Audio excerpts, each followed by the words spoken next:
ई कहता हमरा से खलील भैया अरे कबो मोरा साड़ी कबो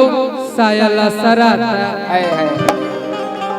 अरे कि कबो ला सराता मोर से जरिया हो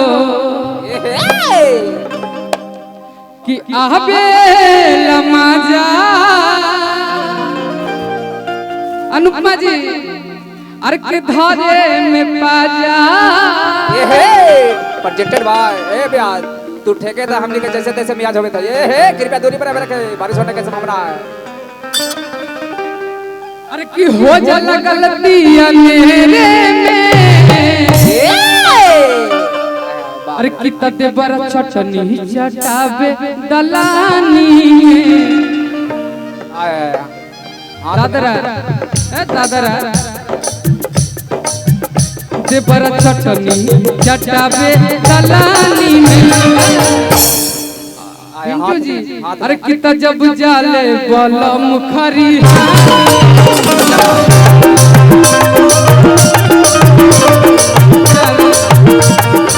के बड़ा चटनी चटावे दलानी में जब जाले बलम खरी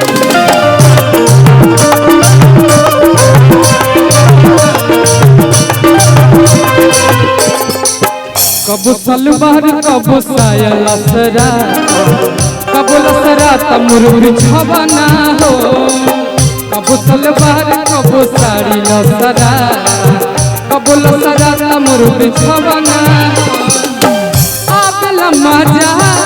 घर में बाजा हो जल गलती बाप ले दे सील और कुटाई चटा दलानी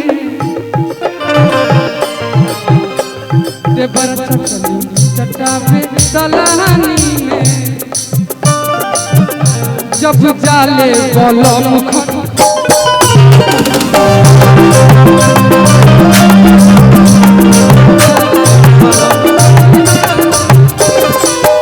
घर हमरा तखत मीठ खाइल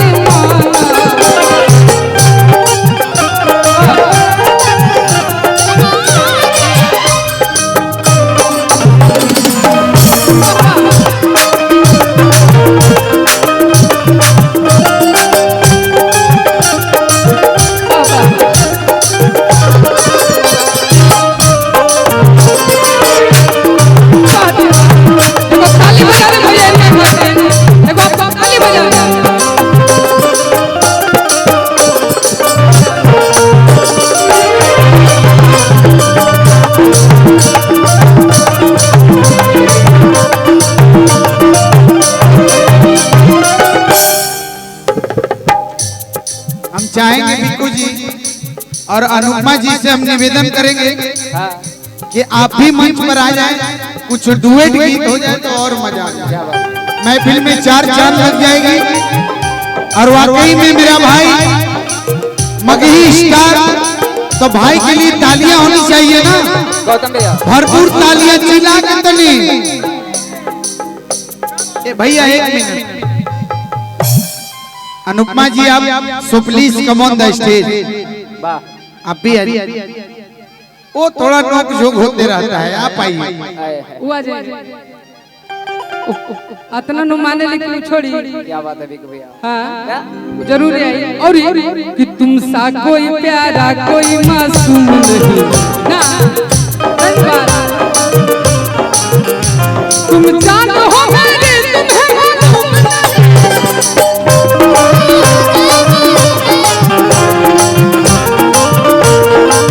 मेरे बड़ा चटनी चटावे दलानी में जब जाले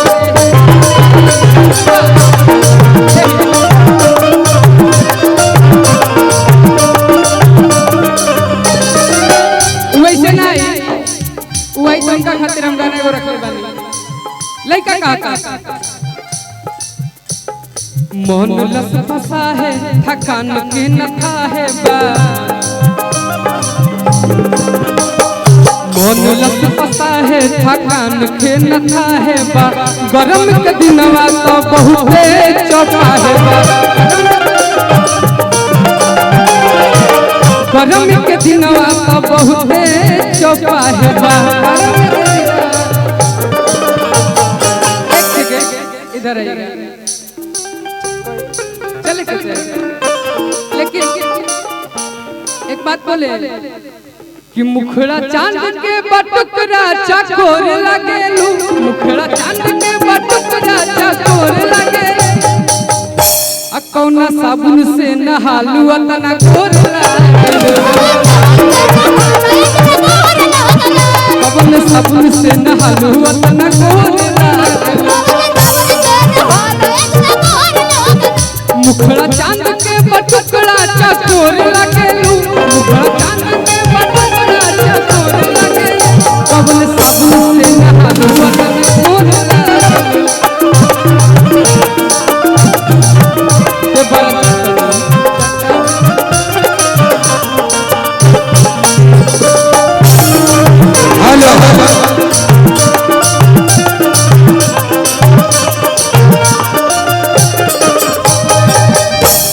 और आप लोग भी आ जाए बैकग्राउंड में आप लोग